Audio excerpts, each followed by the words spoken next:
Coming up, this dude is one of the funniest guys in Las Vegas. He is a roast fucking master, ladies and gentlemen. That is not a joke when I say that.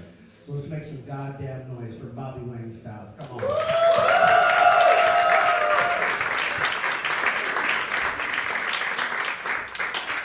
Keep it going for TC, ladies and gentlemen. Oh no, get loud. He needs to be able to hear you while he's back there washing dishes.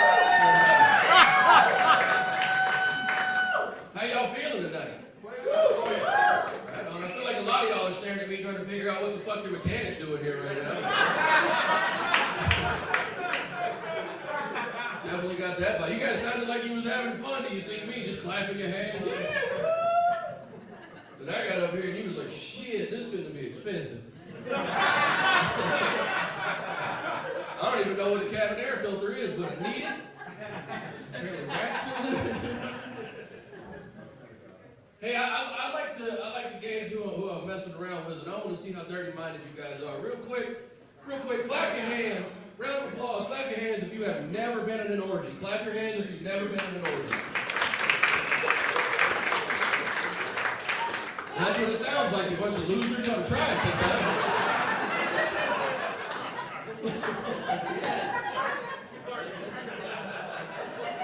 My favorite part about doing that joke is we're only half of a couple claps. You know it's going to be an awkward car ride home. Like, what, honey? It's college. I was experimenting. I put tape over my butthole. The one of you oopsie daisies, it's just a bunch of poles and holes out there. You never know what's going to happen. You got to be careful. You don't put the tape in the shape of an X, because pirates know that's where the treasure lies. You know what I mean? That's where the booty is. You guys seem like a kinky bunch. Any of y'all ever had an orgasm while being choked? Right? First time that shit happened, it scared the fuck out of me. And the cop that was arresting me.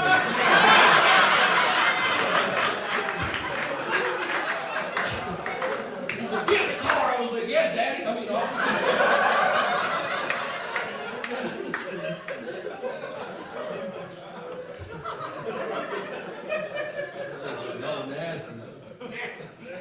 Look here, man, I'm going to tell you guys something, and I'm not telling you this to pretend like I'm better than you or uppity or nothing like that, but I am vaccinated. I'm not bragging, I'm just not one to turn down free drugs. I feel like if the government's going to start handing them out, man, we should start playing along. You know what I mean? These anti-vaxxers are fucking it up. If they would have played along, we're like 2 years away from medicinal cocaine. But no.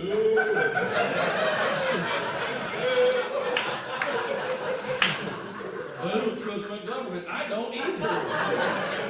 I've taken free drugs from plenty of strangers. Fuck real.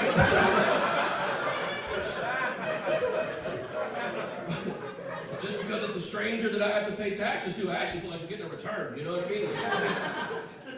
If I'm paying taxes and the government's like, here's your monthly coke allowance, you're like, fuck yeah, I'm having that. Job number 4, here I go. Yeah. All right, let's get hired. Fair sounding yes. Did you just answer the orgy question? Which one? All of them. All right. Here's a dude that likes to get choked while he's doing coke. That's what I'm talking about. Whoa. Now grab me with that. Look here, man. The pandemic thing was weird as hell, right? Like, for 2 years we were put on restriction. And all of us just sat at home, eating and gaining weight. And then one day they were like, you know what? Our bad, you're free.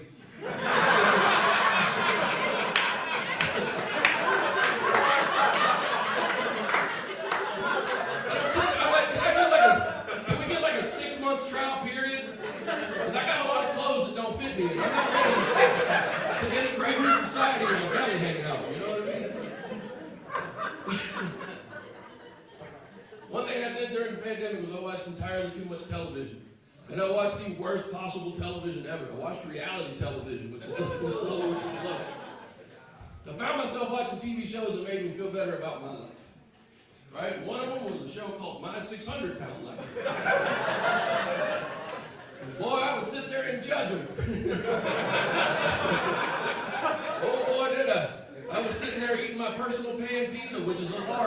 impressed.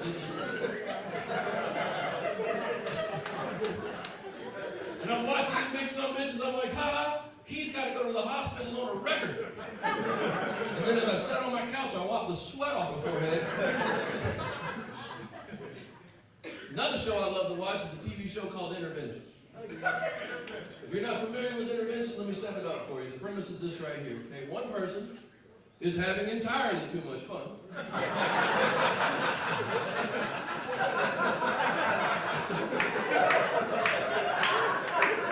And his 5 most boring friends trying to put that shit to a stop.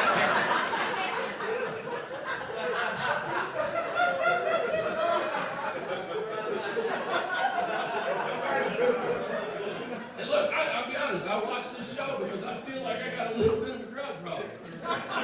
You know, last week I spent $150 on weed and was like, man, I gotta get my shit together. Then I watched Intervention and one dude was scratching his chest talking about, I suck dick for vodka. And I was like, man, I got my shit together now.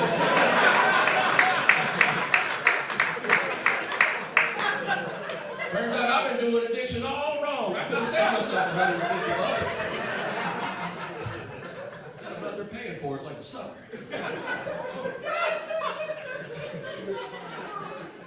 That joke often divides the crowd, man. It's always split down the middle. Some people are like laughing and like, hell yeah, save $150.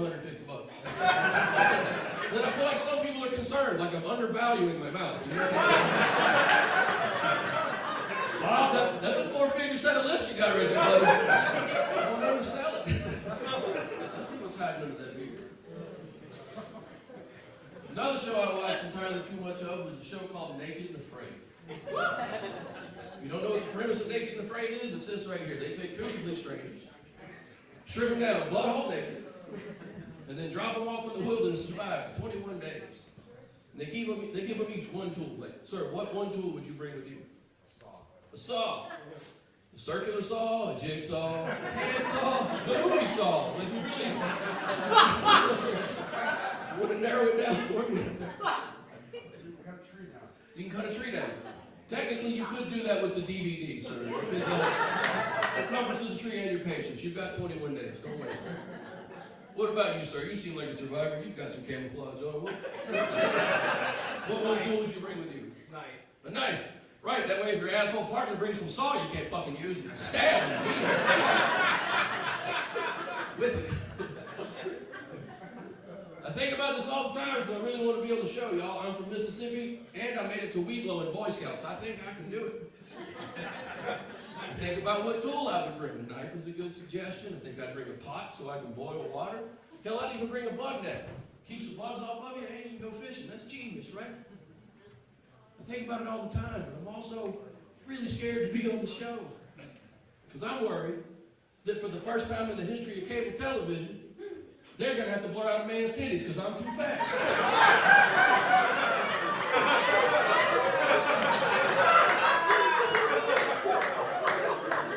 All because I violate some shoulder to nipple ratio I didn't know. Now the SEC's like, that's more than 4 inches. We got to put some pictures on that titty. Right? What makes it twice as embarrassing, my belly hangs low, and if they wouldn't have to blur out my dick, you know? So it's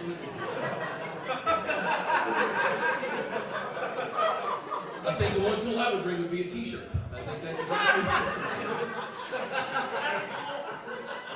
tool. One thing I do miss about the pandemic, there's one thing right here, it's the mask mandate. And I'm not saying that to pretend like y'all are ugly or got bad breath or no stupid shit like that. I miss the mask mandate because I am a big fan of shoplifting. And when we're all wearing masks, we all look like suspects. But then they take away the mask mandate and free us. I'm too fat to run now. I can't.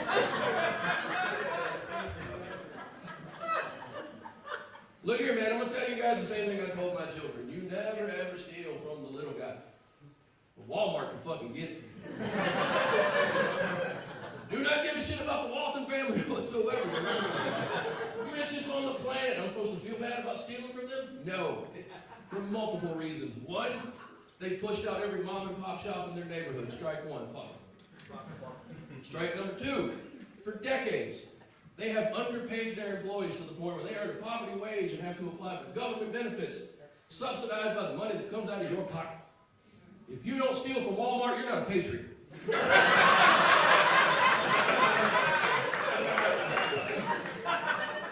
If you refuse to steal from Walmart, you need to march right up to that parking lot, walk right up to your F-350 and take the nuts off the bumper. Either you or the truck got any balls and it's time to admit it. Another reason I don't feel bad about stealing from Walmart is this reason right here. The other day I walked in to buy the ingredients to make a salad, which I know is the least believable part of this story.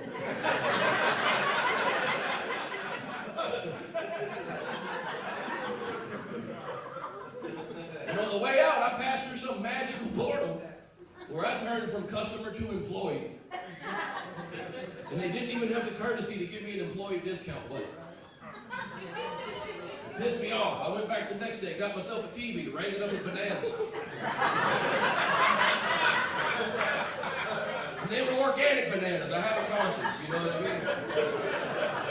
What are they going to do? Fire me? Fuck them, I quit. Target's hiring too, and I look better in real. If you want to know an old school way to steal something you want, you do this right here, okay? You go in and say Walmart, and let's say you want to eat ribeyes tonight. You go back to that butcher department, you find yourself the nicest, juiciest ribeyes you can find. Put them in the bottom of your cart. Walk right over to the dog food aisle. Get yourself a 50-pound bag of dog food. All right, comrade, I see you. You take that 50-pound bag of dog food, you put it on top of them steaks with the barcode up. Why do you do that? Because the person making the working the register is making minimum wage. Ain't nobody making $10 an hour picking up shit over 15 pounds. You and Fido both finna eat good tonight. I did that joke one time and the guy in the back yelled out, "I ain't got a dog! I don't give a shit!" All right, it's the premise of what we're doing. I ain't got a dog, you asshole. Okay, here's what you do. You ain't got a dog, here's what you do. You like to eat steaks, get yourself some steaks, steal the steaks, buy the dog food on the way home, drop that dog food off at the ASPCA, now you're Robin Hood. Let's play along, guys. I'm